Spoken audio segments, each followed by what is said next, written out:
dramatically. We're trying to get something else here. So at any rate, I just want to welcome them. And I also want to thank Margie and Mike. We are not going to forget the Italian heritage here. And as many of you know, we just had the Italian festival here. So we have a lot of different festivals, and I hope that there'll be a lot of cross-pollination. And I also want to stress we don't really want to become a melting pot. We want to have all these cultures represented vibrantly for their own cultural contributions. And certainly we'll work together, but we want everybody represented. And the other thing about History Park is I'm a museum expert, and I have a staff of museum experts, but we're not here to tell your story. So the idea is that everybody comes here and they get to tell their own story in their own way. We're not trying to tell somebody else's story. We're just trying to provide a platform so that people can shine in their own cultures. So thank you very much. Thank you, Alida. And before you leave, Chief, before you leave, I'd like to have you at least address the people here to tell us what it is you're doing for safety here in San Jose. We named it Raza instead of Mexican Cultural Center because we wanted to recognize the Puerto Ricans among us. Muchas gracias. You know, one of the things that I say oftentimes, I have to go to a community event on Saturday to talk about how we're policing our residents in our city. And sometimes I can't talk about how we police our residents and how I want to police our residents without talking a little bit about my background. You know, I was born in San Juan, Puerto Rico.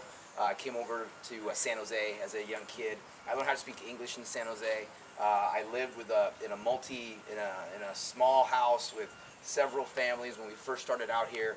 I remember in 1991, I feel old, but in 1991 when I took my oral board test to become a police officer, you know, one of the things that I said then, it still resonates today, is that, you know, San Jose is so beautifully diverse that, you know, it doesn't matter if you're from Puerto Rico or wherever you're from. I was a stranger here too. My family was a stranger here too. And so I think I like to think that I understand, regardless what issues we're facing. And so that's really how I like to look out and police our city to keep us safe. We're raising our staffing levels. I'll tell you right now, we're still well understaffed as the 10th largest city in the country, but your police officers are doing amazing work. So far to date, they've taken almost over 170 guns and the people that are possessing them off the street this year. And so they continue to work hard. The proactivity's up. There's excitement. And to be quite honest with you, the community support that we feel, and I know I've been talking to some young ladies that were at our community meeting a couple weeks ago, is unbelievable. I think the community, I know the community sees our police officers, sees the hard work that they're doing, and really we just got to do it together. The mantra really is, together we're stronger, together we're safer. So it really was an honor to be here with you today. And I don't care if I'm now 15 minutes late for my next meeting. It was well worth it. So thank you very much. Thanks, Chief. Reverend Moore, did you want to say anything on behalf of our black brothers and sisters? Reverend Moore, did you want to say anything on behalf of our black brothers and sisters? You're the only one here. Now you know what it's like to be a minority. I'm just so happy and ecstatic about this house opening up right next door. And when I got the invitation about Raza meant, about it meant for all of our people. And it's so important that Silicon Valley and for this valley that we understand we represent a mixed majority minority community. And we all are loving and respectful of one another. And that we continue to support and build up the housing and the associations we have. I am so glad to hear about the May Cinco de Mayo. I will make sure that there's some participation, that we will get something behind you to support that. We'll continue to get behind you and have events here. And as I was looking around, even thought it'd be, I don't know why Juneteenth doesn't come here and give their celebration here in the park. So let's start looking to do more things in this park that reflects the history of all of our cultures so we can celebrate each other. Thank you. Thank you, Reverend. You know, when I was head of the Mexican Heritage Corporation in Plaza, and was for 15 years, the founding chair, I kept asking this one woman who was way up in one of the local high-tech companies why she didn't support what we were doing. And she says, well, I'm Puerto Rican. I can't. I mean, you're a Mexican Heritage Corporation. So I said, well, that's why we changed it here to Raza, because it incorporates every country, every ethnicity, every race, every gender that happens to identify with the Latin culture. And so that's why it's the Raza Historical Society, and that's why we thank you for coming and invite you to walk in and see how much work still needs to be done. And Carlos Perez is here. I mentioned him earlier. Are you going to be working on that Velasquez mural that got painted over? Are you doing anything on that? Yes, I'm doing something. I'll give a quick update. You all know that there was a mural that was painted over, which destroyed a lot of our heritage. Yeah, Pictorially. it's very sad. It's unfortunate, but our goal with various different organizations that I'm working with is to turn this into a positive situation, because there's a lot of history on murals that are being lost east of here, and La Raza can help us get there, because our objective is to identify all the murals that are in the area that represent the cultural history of our people. And what we want to do is create a registry, submit that registry to the city, and if there's anybody from the city here, what we're looking for is to have you at least have that registry in your hands that you could turn to anytime that a building gets sold or anytime that a building gets damaged or whatever, that that mural will be flagged as a historical document, and hopefully the organization can also help us attain that kind of relationship with the society. Thank you, Carlos. Yeah, Bob, did you have something else you wanted to say real quick? Yeah, real quick. So we are talking about this property, this land, this park here. And so I did invite somebody special to come with me. This is the surprise. Well, it's not a surprise to him, I hope. But when we talk about this being a lonely land, and I want to help with that too, because that is important. But who sits, and Anthony, where are you at? Come on here. Who sits on Anthony sits on my right. On my left, there was Vice Mayor Grilly. This used to be the Grilly Ranch, too.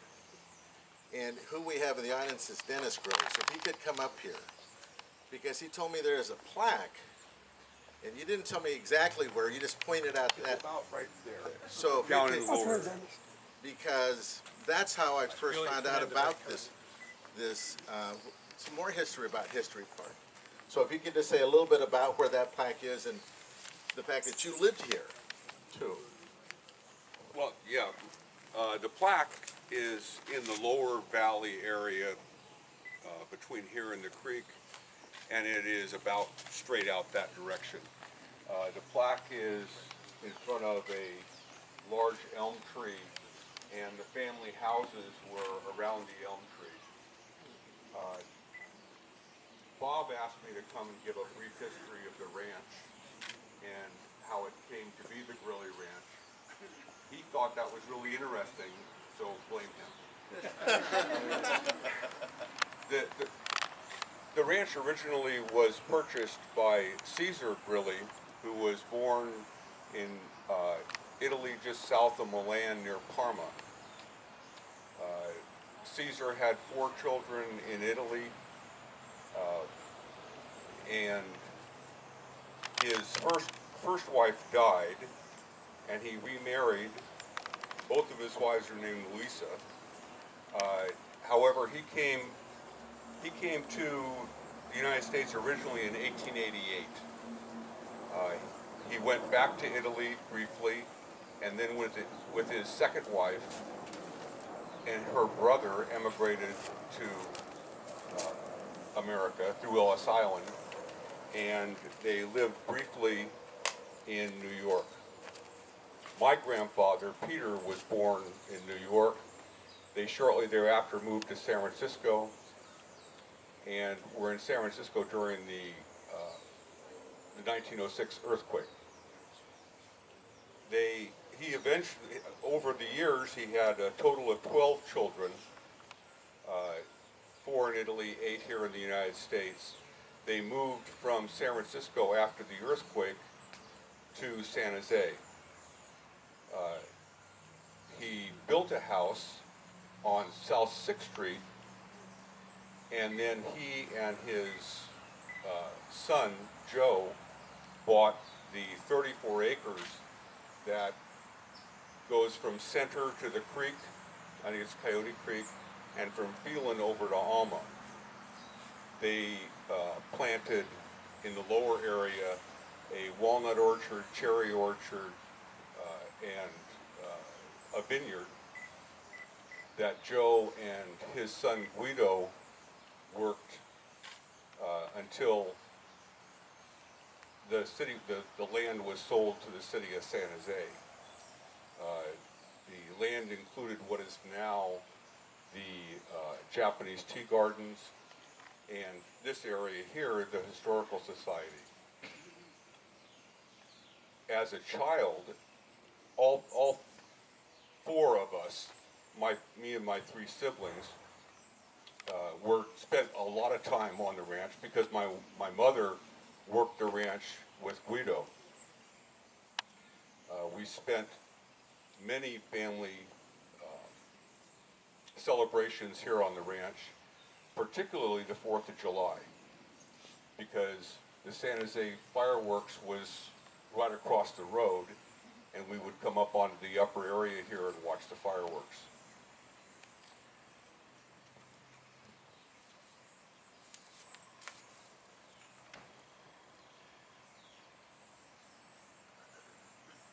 In 1917, Caesar sold the interest to the ranch to Joe, and he went back to Italy.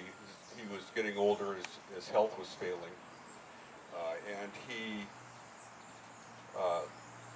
died in his hometown in 1920.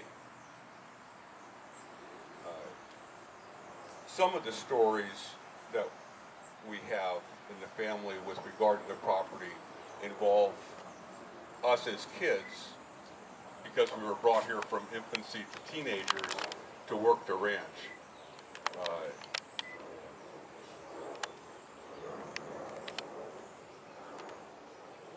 One of the stories in particular that was funny was they used to use a flatbed truck to harvest the walnuts, carry the crates of walnuts.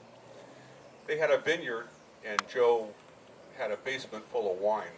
There was always wine on the truck, which my brother found. And Joe got in a lot of trouble with my mother for letting Daniel have a little too much wine on the truck. But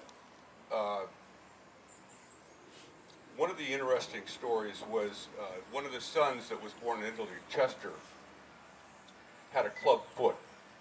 In fact, he had difficulty getting in his visa to come into the United States because of that handicap. But in 1918, he took a motorcycle trip from here to El Paso, Texas to visit a friend. And when he was in El Paso, Texas, he decided to join the Army. He wasn't a citizen of the United States, and as a result, he had to take the citizenship test in order to get into the Army.